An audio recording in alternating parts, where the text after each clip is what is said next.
Okay, it is time to throw out what you have been believing about caregiving. This video, I'm going to share the 3 biggest lies about caregiving that you're probably believing right now, at least one of them, because the majority of caregivers do.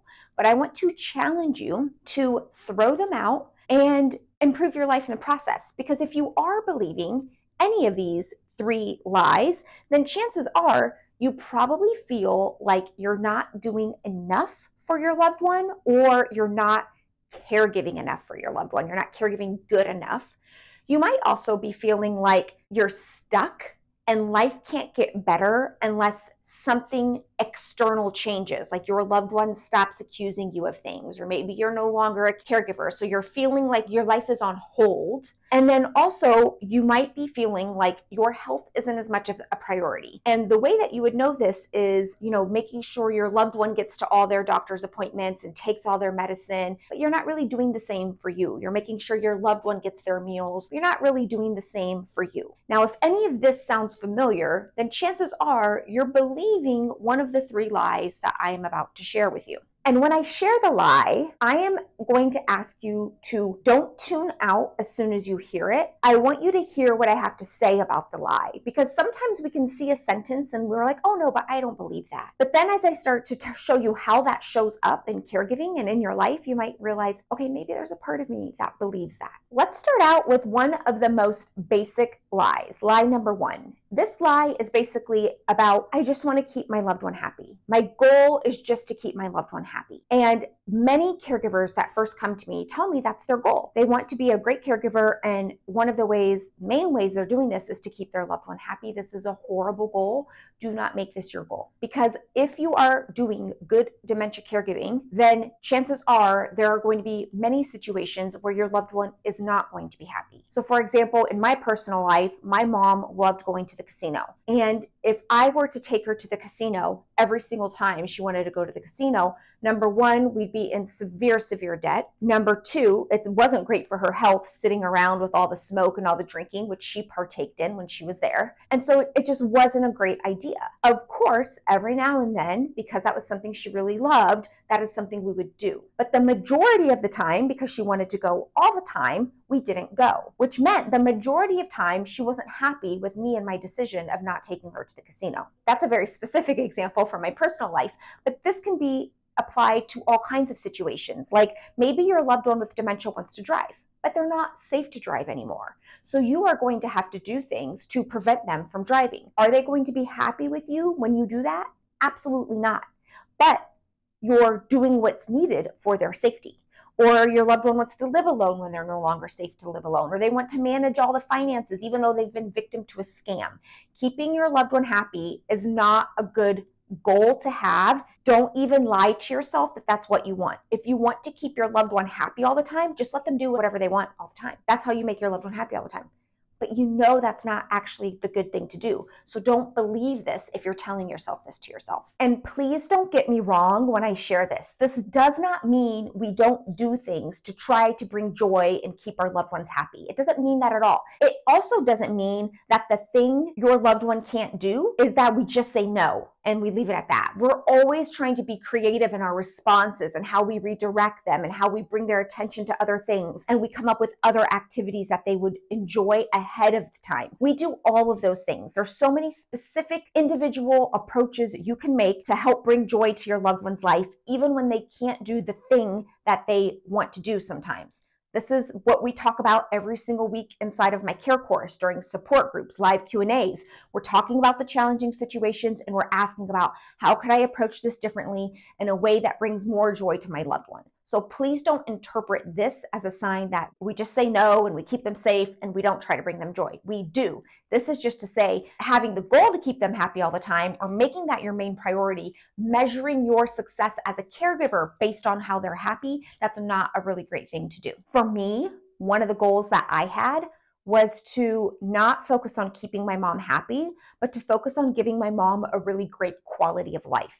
Because even if I had taken her to the casino every day that she wanted to go to the casino, in the end, that wasn't a great thing for her quality of life because her finances would have suffered. She wouldn't have been able to have the care that she received. Her own health would have declined. So that's kind of more of my measuring stick, quality of life over happiness. Okay, this next lie has been on my mind so much lately because recently in one of our support groups that we have, one of our Careblazers, who's a regular member, shows up a lot, she came on to share with the group that another member who hadn't been around in a while, hadn't been showing up to some of the support groups we have and Q&A sessions. We've got all kinds of live events happening all the time. What I love about our community is that they come together, they get to know each other, truly friendships well beyond outside of our structured hours of support groups and Q&As. They connect with each other offline, they visit each other, all of these beautiful things. So this amazing Careblazer recognized and realized, hey, so-and-so, I haven't seen her in a while. I wonder what's going on. And so she reached out to this Careblazer and got a message in return from that Careblazer's family that she had passed away from heart issues. This Careblazer was in her late 50s, early 60s, and she had passed away from heart issues. And the Careblazer who came on to share it with us, I mean, it was a really emotional period like that we had together, all of us there on the call, was basically asking the question, what if that was me?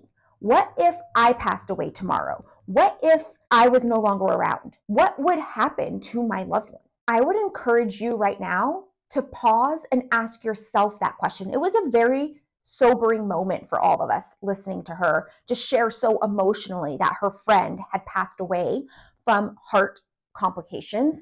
And the Careblazer was obviously under a lot of stress, and we had watched her over years do so well, caring for her mom, putting her mom's health first, doing everything possible, yet not taking that time so much for herself or making the decisions to help give her some of that time. And what about you? Are you putting your health on the same level, or I would argue even higher than your loved one's health? Because what happens when you're gone? And so lie number 2 really is thinking that your loved one's health is more important than your own health. Thinking my loved one's health is more important than my own health. This is the biggest lie, because what happens when you're gone? Think about that. Actually go there in your mind. Your loved one is relying on you, is needing you. And of course, we have videos about how to make an emergency backup plan and what would happen if something happens to you. But it starts right now with doing the basics to help care for yourself. So what this Careblazer did when she came on the call to share with all of us was she shared what she is thinking about. She started to share how she was neglecting her own health, the decisions she's been putting off, the things that she's no longer doing under the lie that I can't because I have to do all of these things for my loved one, not realizing that by doing that, she might not be there for her loved one in the future. And this is a serious, serious thing. One of the questions I share with my members is to ask themselves, are you treating yourself like you are the most important thing in the world? Because to your loved one, you are. And so it's okay to ask that question. And a lot of us feel uncomfortable with it because it sounds selfish. It goes against what's said in common circles. I sacrifice so much for my loved one. I do all of these things for my loved one. Yes. And one of the ultimate sacrifices you are making for your loved one is to prioritize your own health. Prioritizing your own health is the best thing you can do for your loved one. It doesn't take away anything from your loved one. And I know right now your brain is going to, but I can't, it's 24/7, they can't sleep, they have all these appointments, I have no time. I know your brain is doing that. We have hundreds of videos on the channel that can help. We talk about it all the time in support groups, what you can do realistically. And then in the next slide, I'll also give you the best thing you can do, but it can start small. Are you getting enough water? Are you taking your vitamins? Have you scheduled that doctor's appointment that you're already 6 months behind on? It starts just like that. Making your health a priority doesn't mean your loved one's health has to suffer. And doing good things for your health doesn't mean it's doing something negative to your loved one. These are the lies our brains tell us. And it looks like you not taking care as much about your own health and caring for your own health as much as you care for your loved one's health. I think that's probably a big one. Okay, the third lie, I would say 90% of caregivers are believing including myself sometimes, even when they say they're not. In fact, it's probably more like 95, 98% of caregivers actually believe this lie. So I'm going to spend most of the time right here. And this lie is believing that in order for your life to improve and for you to feel better, something has got to change in your loved one. They either have to stop accusing you of something, they have to be more agreeable to care. Maybe you're thinking just caregiving has to be done in general, be over. Your life is on hold until caregiving chapter is over. And so you're believing this lie that in order for there to be positive movement in your life, we need something to change in caregiving. And what I am telling you right now is that there is nothing in your life that has to change about your loved one or anything else in order for you to feel better right now. In fact, this is the most important thing that any human being, especially a caregiver, can understand and apply to their life. In fact, when people join my care course, the very first access they get is breaking down my formula for change to show them how they can actually start to change their life and in the process change their loved one with dementia by applying this formula. And this is where most people see the quickest, biggest, most transformative growth and improvement in their life is by simply applying this formula, and I want to show how it works. This is the most important thing. This will require some participation, so join me in the chat here.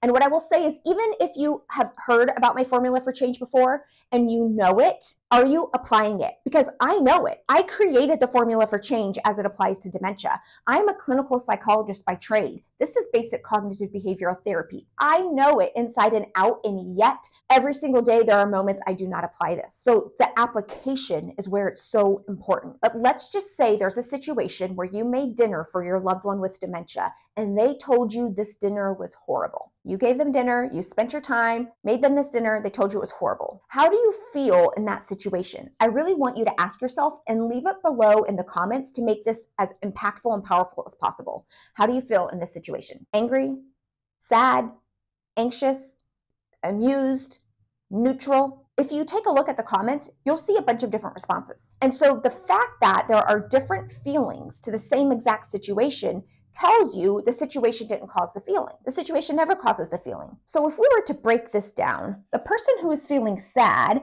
might be having the thought, I can't do anything good for my loved one. And the person feeling anxious might be thinking, oh no, now meal times are going to be hard. And the person who's feeling curious might be thinking, I wonder what it was about this meal that caused that reaction. And somebody who might feel neutral might be thinking, we all have different taste preferences. So it's not the situation of the person saying the meal was horrible that caused any of these feelings. It's always a thought that caused the feeling. And the best thing is we have no control over situations that are happening all the time. What your loved one just said, what they just did, what your neighbor just said or did, your spouse, your partner, whatever it is, that's already happened. It's our reality. We can't change it. But the thing we have 100% control over, it's right here. It's literally just our thoughts. We always have 100% control over it. And what we don't realize is that the thoughts we are thinking on a consistent, regular basis are the very things keeping us down. The truth of the matter is, the only thing that is required for you to have a better life experience right now, starting today, is for you to have better thoughts. That is it. Now, these aren't thoughts that are la thoughts that we're just like, oh, we're going to think this pretty thought and I feel better. No, it's a thought you actually believe that leads to a better feeling. That is the only thing stopping you right now. And if you have resistance to this, then that is a sign that you are basically saying, I prefer my life and the way I feel to be dictated by things outside of my control. And only if everybody just did exactly what I wanted them to do, and only if my loved one just acted exactly as I want them to act all the time, then everything would be okay. But if that's you, then you'll be waiting all of your life. Don't you want to live your life with the control that you actually have? And that is going to start with you being mindful of the thought going through your mind and another thought that would lead to a better feeling that is just as believable. Now, this concept, it takes a little bit to get to know. It takes a little bit to understand. And this is exactly what I break down. There's a free survival guide I've put together. You may have already downloaded it. If not, please do. It's over 60 pages. It's in the link to this description below. And I break down the formula for change using real life examples, like the person with dementia accusing you of stealing things, or the person with dementia wanting to drive and you're telling them no. How do you apply this? Because negative things in life happen. They just do. If you've been alive for any length of time, you see there are bad things that happen in the world that don't feel good. And so, number one, we have to realize we don't always want to feel good about certain situations. Like my loved one with dementia passed away. I don't necessarily want to feel happy about it. I want to feel sad about that in my life. And so I allow myself to feel sad. All of a sudden, the problem of feeling sad in that situation is no longer a problem, it's a normal reaction. But if I'm feeling super angry at something and I realize I actually don't want to feel angry about that situation, or if I'm feeling sad about another situation, like maybe somebody's saying your food is horrible and I don't want to feel sad about it, then it's like, okay, well, how else could I think about it? We can think whatever we want about situations, and there are many options available to think that could help you feel better. The formula for change, that is something worth studying. It is something worth understanding to your core and applying through your life. But it starts with the whole idea is nothing has to change in order for you to feel better. Like nothing outside of you. The only thing that has to change is you. And that's amazing because you're the only thing you have control over. So let's start there. Please download the survival guide if you haven't already. If you have downloaded the survival guide, you've dissected the formula for change and you want to work on this stuff with a group of amazing Careblazers where we come together every single week, then I would encourage you to check out our care course. You're probably a really great fit. All right, how did you do on these lies? 1, 2, or 3? Are you believing all 3? Are you believing just one? I have a feeling this last one is the one where most people will be stuck because it's just so hard to believe, and we've just grown up in this society where we're accustomed to blaming everything outside of us for how things are. And even if it is true, even if outside circumstances are the reason for certain things, it doesn't mean that we have to be a prisoner and stuck in keeping us down. We can always choose a new thought to move us forward. And that is the most important skill any human being can develop. I am sending you so much love. See you next time. Also, Nico gets a belly rub for every person who subscribes from this video. So if you haven't already, click the red subscribe button. It's totally free. And Nico says, thank you very much.